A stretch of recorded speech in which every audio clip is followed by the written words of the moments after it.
एक विद्यार्थी का जो समय है, ध्यान से सुनना,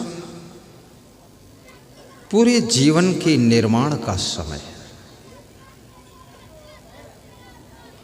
ये बचपन पूरी जिंदगी को संवारने का टाइम है।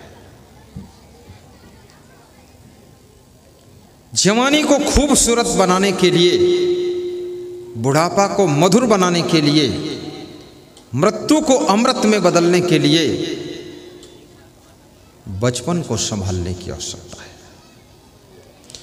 और जिसका बचपन संभल गया, बाल्य अवस्था में जिसकी चेतना जागृत हो गई, जगतगुरु शंकराचार्य ने 9 वर्ष की उम्र में संन्यास लिया था, 11 वर्ष की उम्र में वेदों पर प्रवचन प्रारंभ कर दिया था। स्वामी विवेकानंद ने छोटी सी उम्र में विश्व के अंदर जाकर के प्रवचन करके पूरे अध्यात्म का डंका बजा दिया था। 23 साल की उम्र में जॉर्ज वाशिंगटन ने अमेरिका का राष्ट्रपति का पद संभाल लिया था। 23 साल के बच्चे इधर उधर घूमते रह जाते, 28 साल तक लोग घूमते रह जाते। उनसे पूछो क्या कर रहे हो, बोले अभी तो कुछ नहीं कर रहे। 28 साल उम्र हो गई, अभी कुछ नहीं कर रहे, तो अब क्या करोगे तुम? कुछ ना करना अपनी जिंदगी के लिए बहुत बड़ा धोखा है, क्योंकि जो समय बीत जाता है वो लौट कर पुनः नहीं आता है। उस समय में तो कुछ करो या कुछ ना करो। आरती का दर्शन चल रहा है, दर्शन करते रहिए, हाथ घुमाकर मस्तक में लगाइए और आरती की थाल में अपनी श्रद्धा भी अर्पित करते रहिए। समय को पहचानना, बचपन को व्यर्थ मत जाने दो। बचपन सीखने की अवस्था है, बचपन विद्या अध्ययन की अवस्था है। बचपन जवानी में जो तुम कुछ करना चाहते हो उसकी तैयारी की अवस्था है। इसलिए बचपन को खेल कूद का टाइम मत समझना, मनोरंजन का समय मत समझना। बचपन सोने का वक्त नहीं है। कितने 15 साल की उम्र के बच्चे 10-10 घंटे सो रहे हैं। जितना टाइम मिल जाए उतना सो लेते हैं। अधिक सोने से भी तुम्हारा स्वर्णिम समय व्यर्थ चला जाता है और शरीर आदत को पकड़ता है। तुम इस शरीर को ज़्यादा सुलाओ तो ये ज़्यादा सोने की आदत पकड़ लेगा, ज़्यादा खिलाओ तो ज़्यादा खाने की आदत पकड़ लेगा, और ज़्यादा कपड़े पहनाओ तो ज़्यादा कपड़े पहनने की आदत पकड़ लेगा। और इसको कम कपड़े पहनाओ तो कम कपड़ों में भी ये रह लेगा, और इसको कम खिलाओ तो कम खाकर भी ये जीवित रहेगा, और इस शरीर को कम सुलाओ तो कम सोकर भी ये खुश रहेगा। ये शरीर बड़ा विचित्र है, ये आदतों में ढलता है। गढ़मुक्तेश्वर में एक सज्जन के निवास पर मैं ठहरा तो मेरे लिए इतना ऊंचा स्प्रिंग का गद्दा लगा दिया। उन्होंने सोचा मैं गुरुदेव का ज़्यादा सम्मान कर रहा, मैं उस गद्दे पर सोया तो उसमें धंस गया, 1 फुट अंदर चला गया मैं। जब वो सेठ जी चले गए, मिलिट्री के कर्नल थे, वह विदा हो गए, मुझे सुला के, तो मैं उठा तो बड़ी मुश्किल से उसमें धंस गया था तो निकल पाया। और निकल करके जमीन पर एक दरी बिछी हुई थी, उस पर एक कपड़े की चादर बिछाकर सो गया। सवेरे जब वो आए उन्होंने देखा कि महाराज जी तो जमीन में सोए। दरवाज़ा खोला मैंने तो बोले कि आपके लिए ही गद्दा स्पेशल था। मैंने कहा मैं तो ज़िंदगी में इतना कोमल पर सोया ही नहीं, मैं तो उसमें धंस गया, तो उससे निकलने में टाइम बहुत लगा, मेहनत करना पड़ा और मुझे नींद ही नहीं आ सकती। इस शरीर को जैसा तुम ढालो वैसा ढल जाता है। ये जो मांस मछली खाते हैं लोग, अंडा मुर्गी कुकरी खाते हैं लोग, इन्होंने अपनी जीवा को वही स्वाद लेने के लिए तैयार कर लिया कि मछली का टुकड़ा जब मुंह में दबाकर दांतों से चबाते हैं तो उसकी जो कचकचाहट का टेस्ट है, फिर वो आदत पकड़ती है जीवा, फिर बार बार मछली खाने का मन होता है। और मछली में है क्या? एक तरफ तुम कहते हो कि कण कण में राम है और जर्रे जर्रे में खुदा है, और दूसरी तरफ बकरा काट कर खा रहे हो, भैंसा मुर्गा खा रहे हो, गाय घोड़ा गधा खा रहे हो, चिमगोदड़ और सांप खा रहे हो। कई ऐसे देश हैं वर्ल्ड के अंदर जिन देशों में कोई चीज़ छोड़ते ही नहीं, सब चीज़ खाते, कीड़े मकोड़ों को भी खाते। वो खाने के नाम पर तो पूरा देश बहुत आगे। कितने लोग तो रोड का भी पैसा खा जाते हैं, पुलिया खा जाते हैं, स्कूल की बिल्डिंग खा जाते हैं, रेलवे की पटरी का पैसा खा जाते हैं, और कितने लोग शौचालय, केंद्र सरकार की ओर से जो शौचालय बनते हैं उसमें से भी खा लेते हैं। खैर बड़ा सौभाग्य है जो शौचालय का पैसा खाते हैं, लेटरिन का पैसा खाते हैं, वहाँ तक तो कोई बात नहीं। कभी अगर और प्रगति किया तो लेटरिन भी खा गए तो क्या होगा? हाँ, कितना खाओगे? और ये मांस मछली जियो और जीने दो का फार्मूला रखो। जो लोग बासी रोटी खाते हैं उनको ताजी रोटी में स्वाद ही नहीं आता, और जिन्होंने बासी रोटी कभी नहीं खाई उनको जरा सा ठंडी रोटी खाने को दे दो तो रोटी तो ठंडी है पर उनका दिमाग गर्म हो जाता है, तुरंत गुस्सा आ जाती है, अरे ये क्या तुमने सब रोटी दे दिया, बासी सड़ी हुई रोटी है, गरम गरम होना चाहिए फुल्का। और जितनी गरम रोटी होगी उतना वे ज़्यादा ठंडे रहेंगे, और रोटी ठंडी है तो वो गरम हो जाएंगे। बड़ा मुश्किल विषय, आदत ने पकड़ लिया। और बासी रोटी खाने से शुगर की बीमारी कंट्रोल होती है, बासी रोटी खाने से बीपी कंट्रोल रहता है, और बासी रोटी खाने से आपकी बुद्धि भी कुशाग्र होती है। इसलिए बासी रोटी खा लो,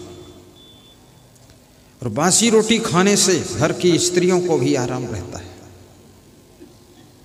कल बनाकर रख देंगी, सुबह ठंडी में चूल्हा नहीं जलाना पड़ेगा।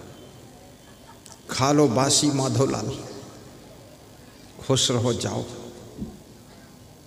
और बासी और ताजी में ज़्यादा फर्क नहीं है। बिस्कुट खाते हो बासी नहीं तो क्या है, नमकीन खाते हो मिक्सचर बासी नहीं तो क्या है, हल्दीराम का मीठा बीकानेरी मीठा आता है पैकिंग में, सोन पापड़ी बासी नहीं तो क्या है, ये कपड़े पहनते हुए बासी नहीं तो क्या है। 6 महीने पहले फैक्ट्री में कपड़ा बना, स्टोर में रखा रहा, फिर दुकान में रखा रहा, बासी नहीं हो गया 6 महीने, और फिर पहन रहे हो। गाड़ियाँ भी तो बासी हैं, 1 साल पहले बनी हैं, अब आई हैं, शोरूम से खरीद रहे 1 साल बाद, तो 1 साल बासी हो गई। तो बासी कोई बुरा नहीं। 20 साल पहले सड़क बनी थी, उस पर चल रहे, वो भी तो बासी है। इसलिए बासी खराब नहीं है। तुम्हारी वाइफ भी तो बासी है, 40 साल पहले विवाह हुआ था, अब तक तो बासी हो गई। पति भी बासी है, ये सब बासी लोग बैठे हुए हैं। थोड़ा भोजन भी बासी अगर सड़ा नहीं है तो खाया जा सकता है। हमारे यहाँ कभी कभी चावल शाम को बच जाता है भंडारा में, तो संत लोग सुबह उसको फिर से कढ़ाई में छौंक कर और फिर से खा लेते हैं। मुझे बड़ी खुशी होती है कि जो अन्न का सदुपयोग करता है वो कभी भूखा नहीं सोता है, जो अन्न को फेंकता है उसकी जिंदगी में कुछ दिन ऐसे आते हैं जब उसको भूख लगती है तो खाने को नहीं मिलता है। इसलिए अन्न का अपमान नहीं करना चाहिए।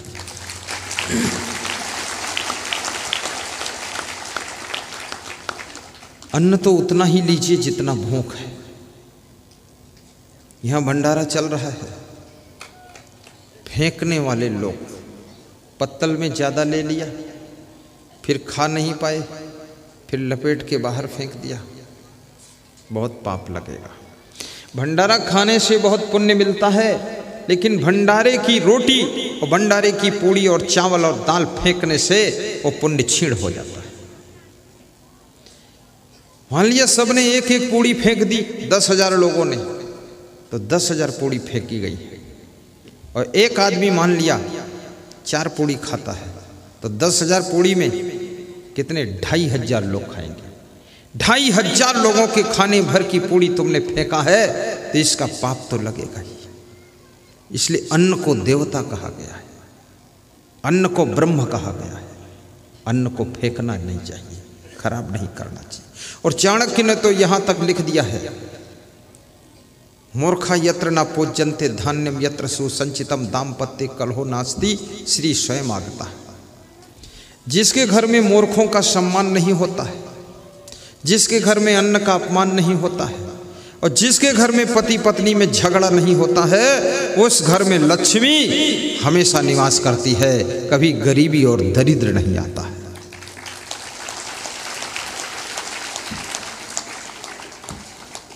इसलिए पति पत्नी झगड़ा न किया करो, गम खा लिया करो। जब पति कुछ बोलने लग जाए उसका जवाब मत दो, बात ना लड़ाओ। किससे बात लड़ा रही हो तुम? अपने पति से। किसकी बात काट रही हो तुम? अपने पति की। किससे टक्कर ले रही हो? अपने पति से। ये कौन बुद्धिमानी है?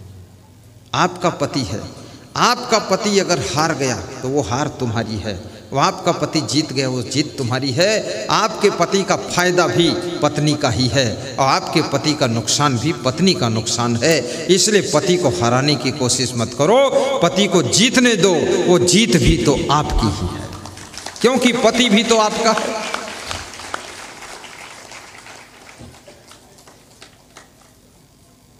और आपकी पत्नी कभी कुछ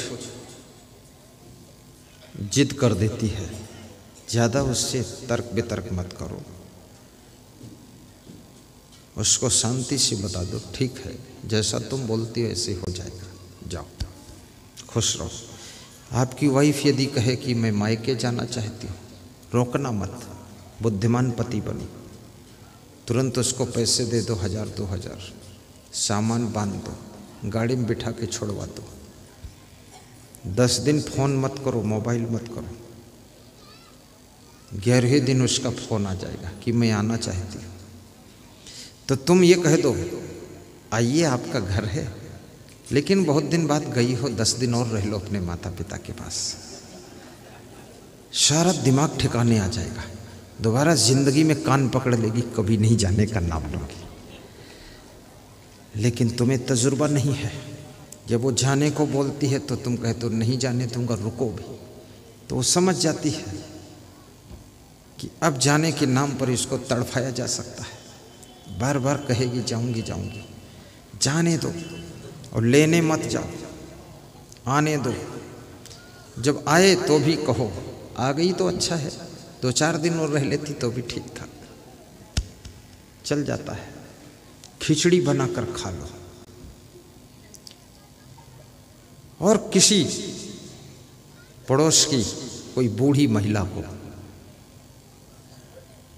100 रुपये रोज दे दो वेतन, 2 टाइम भोजन बनाएगी, 3 टाइम झाड़ू लगाएगी, सब बर्तन मांज धो के रख देगी। 100 रुपया फेंको, तमाशा देखो, शाम को अपने घर चली जाएगी। कुंडी बंद करो, आराम से सो, गुरु का प्रवचन सुनो, झंझट खत्म। लेकिन बुद्धिमान स्त्री बनो, ज़्यादा दिन अपने ससुराल को छोड़कर मायके मत जाओ, अन्यथा आपका पति अगर नौकरानी है तो नौकरानी के साथ अगर सेट हो गया तो तुम्हारे लिए हैरानी बन जाएगी। नौकरानी को घर में एंट्री मत होने दो, क्योंकि कई घरों में नौकरानी रानी बन गई और रानी के लिए हैरानी बन गई। इसलिए नौकरानी को ज्यादा चांस मत दीजिए, क्योंकि नर और नारी का मन बड़ा चंचल होता, फिसलने वाला होता है। और जिस चीज को मनुष्य प्राप्त कर लेता है उसका रस खत्म हो जाता है, और जो चीज इसको नहीं प्राप्त हुई है उसमें इसको रस दिखाई देता है।